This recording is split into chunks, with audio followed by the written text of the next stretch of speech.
आता बातमी पुण्याची आहे। पुण्यात भारतातल्या पहिल्या वहिल्या ॲनिमेशनच्या लघुपटाच्या फेस्टिवलचं आयोजन करण्यात आलं होतं। एकंदर 25 देशातल्या 50हून जास्त निवडक ॲनिमेटेड फिल्म्स या फेस्टिवलमध्ये दाखवण्यात आल्या। पुण्यातल्या सिल्वर सॉल्ट या संस्थेनं या महोत्सवाचं आयोजन केलं होतं। या महोत्सवाचं वैशिष्ट्य म्हणजे हा फेस्टिवल देशातला पहिला सर्वात मोठा आणि फिरता फेस्टिवल आहे। या महोत्सवात 1200हून अधिक विद्यार्थ्यांनी देखील हजेरी लावली होती।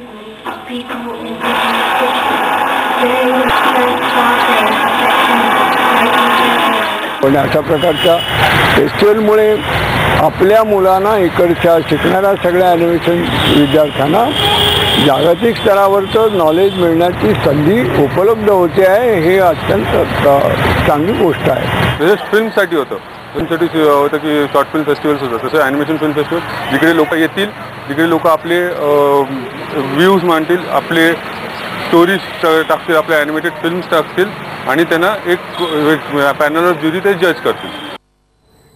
येणार आहोत, पण आता वेळ झाली एका छोट्याशा ब्रेकची।